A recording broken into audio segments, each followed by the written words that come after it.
Look, I opened this jar of rotten baby food, and well, a butterfly came out. Um, yeah, I'm not sure how to answer that question. Because on the one hand, I don't think murder's all that funny, but on the other hand, in the right context,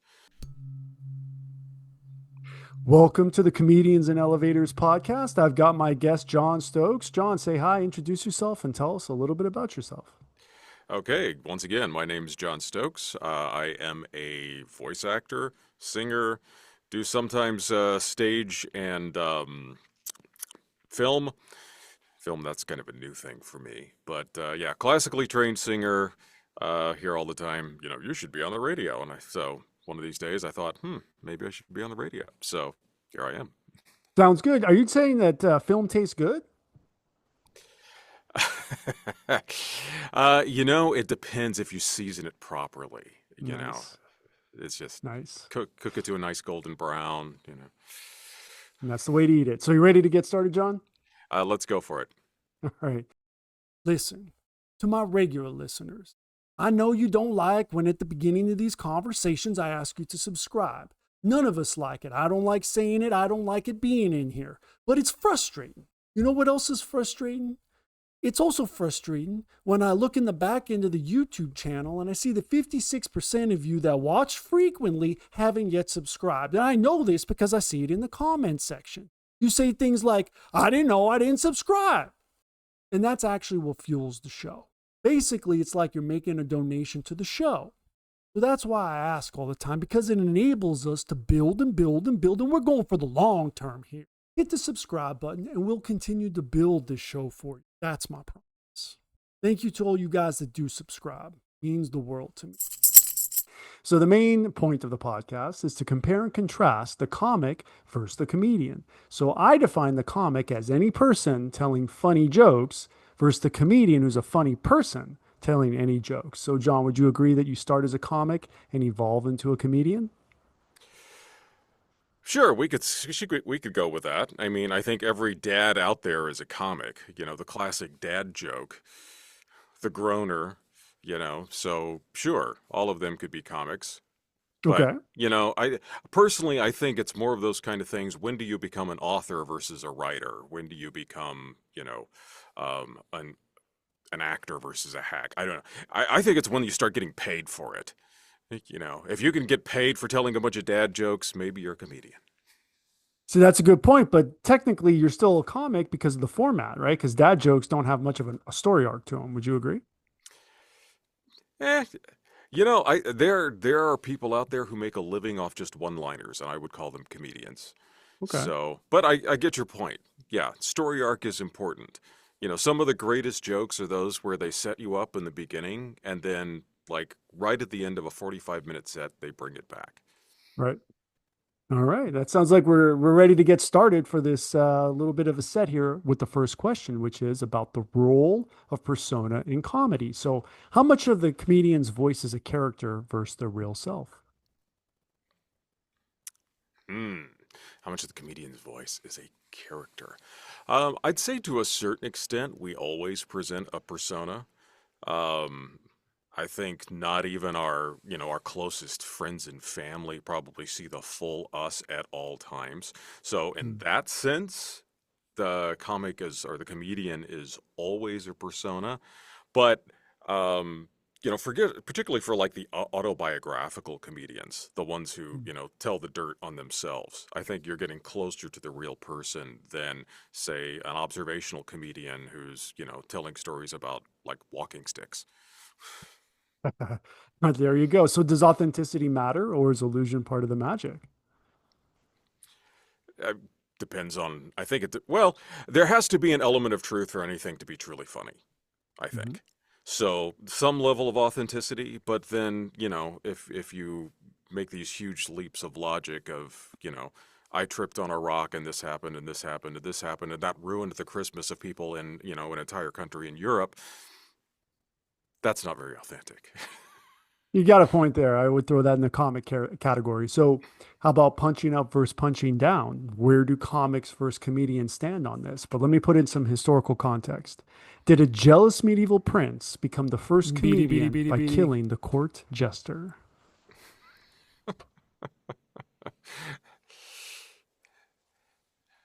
Um, yeah, I, I'm not sure how to answer that question. Because on the one hand, I don't think murder's all that funny, but on the other hand, in the right context, it can be absolutely hilarious. It's like when you have a coyote dropping anvils on, himself. Yeah, that then killing becomes quite hilarious. So, um,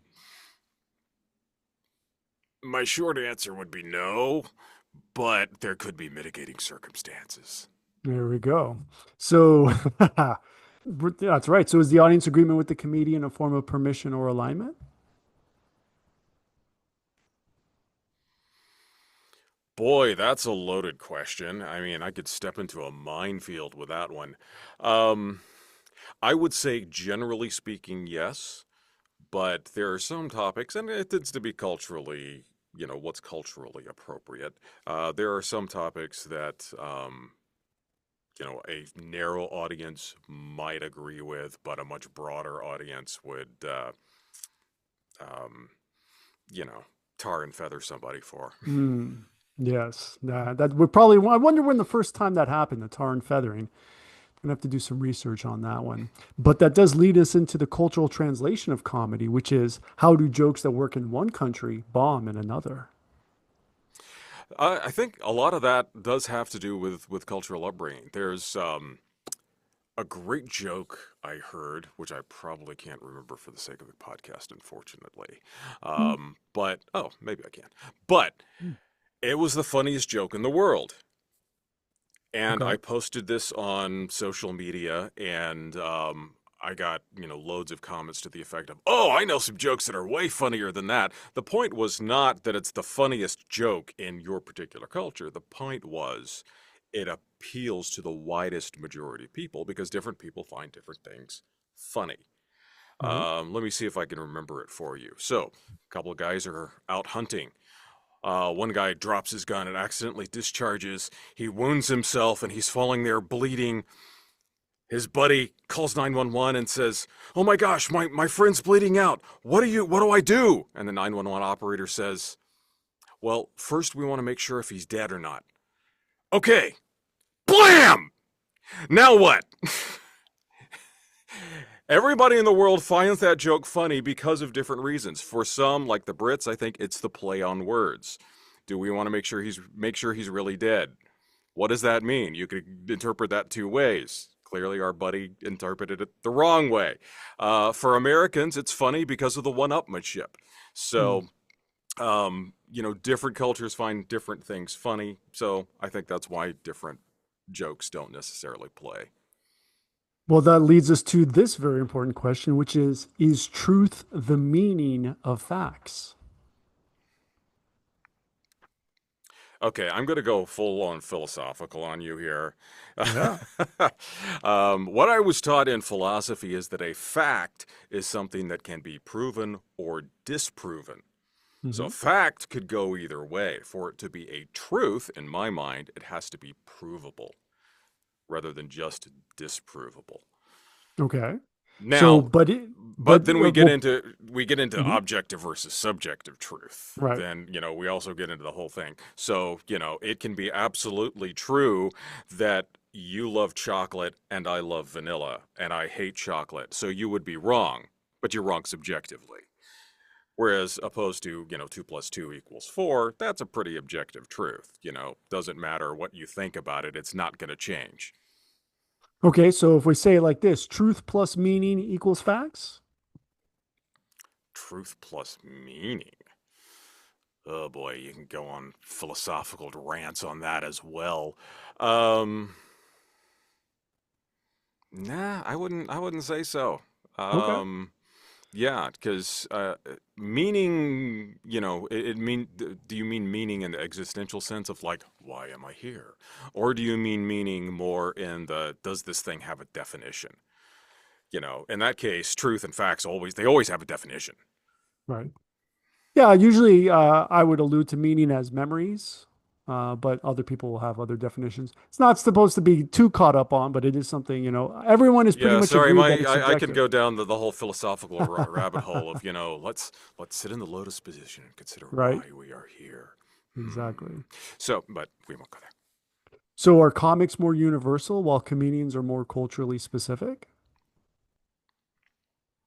I don't think so. I think the whole comedian thing is a relatively, at least the stand up comic or stand up comedian thing is kind of a relatively new um, phenomenon. Hmm. But I think you can get comedians who, if they understand their culture, they can tell jokes, they can tell stories, they can tell things that will appeal to their cultural audience, regardless of what culture they're in. Same thing with comics. I mean, I'm sure there have been comics telling jokes for thousands of years. But as far as it becoming like a profession where you stand up and just talk for 45 minutes and make people laugh, I don't think that's culturally specific. All right. So crowd work versus crafted work. If comics riff like influencers in the comments section and comedians perform like in reaction videos, where's the sweet spot? I think it depends on the comic or the comedian, honestly.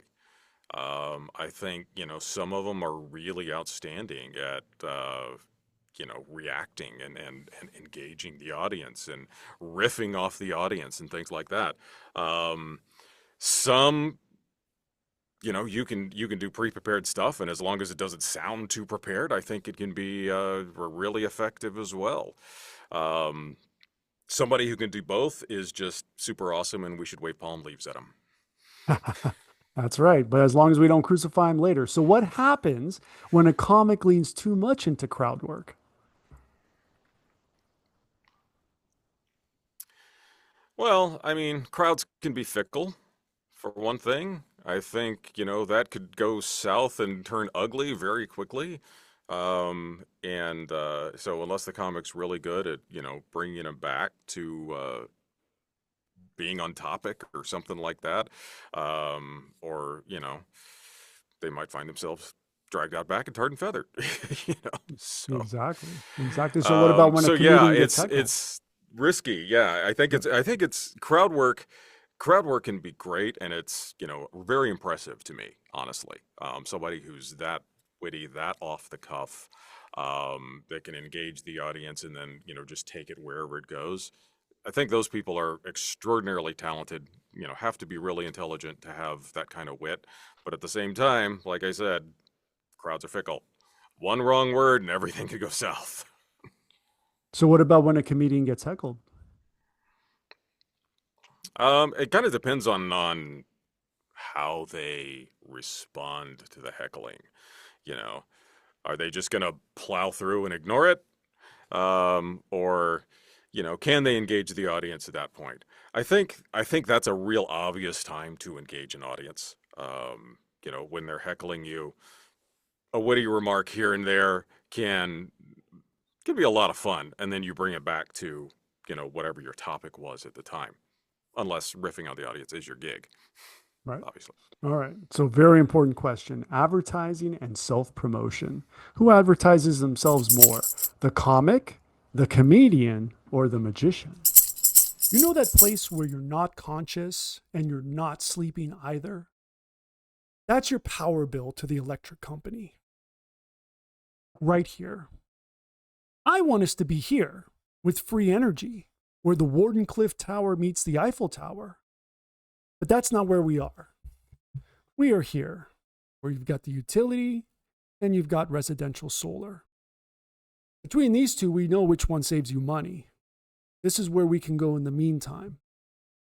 But this is where I want us to be now, and this can be done now. So let me deputize you to represent DOSE, Department of Solar Efficiency, and let's get on the podcast and get the message out today. See you soon. Okay, you're not playing by fair rules here. You got to throw a magician in here. Right? Um, I don't think the comics really advertise themselves per se. If you define comic as just somebody who tells jokes, Hmm. I think there are a bajillion of those like around every dinner table, all around the world. Hmm. Um, Comedians versus magicians. I think marketing is its own skill, honestly. Selling yourself is a skill unto itself. And honestly, it's something that I'm really bad at. So I had to get a coach to teach me how to market myself. So I really think, I don't think that that is any, genre specific. I don't know, maybe a magician could conjure up guests There or you go. audience, but so maybe they've got an advantage. All right. So is self promotion seen as selling out or is it necessary for survival? Yes. Okay. Really? All It's of the both? above. Okay. It's definitely necessary for survival. I think, taken to an extreme, it can be selling out.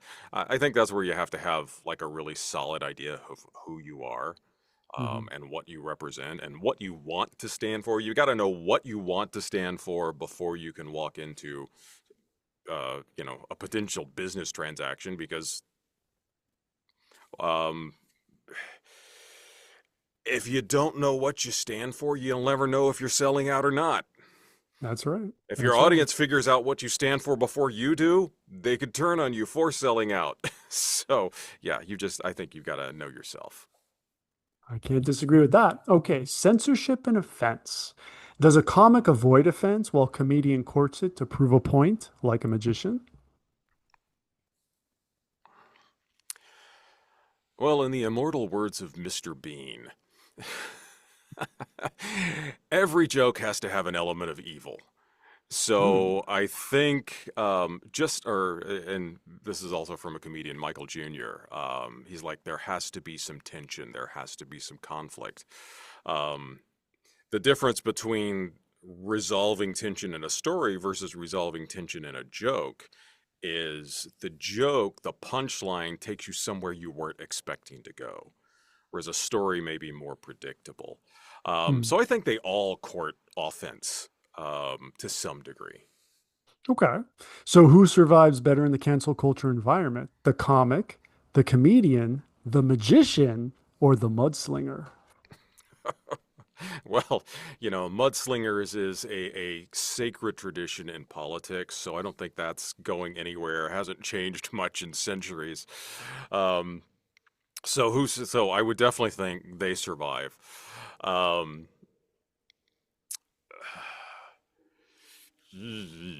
Comics, I mean, obviously, like I said, if they're doing things in private to their small audiences of, family and friends, um, they're going to go on forever as well. And, they're probably talking to a very sympathetic audience. The comedians, I think they're probably at the most danger. Hmm. And what about the The magician? magicians, No? they're Irrelevant? just, they're just there.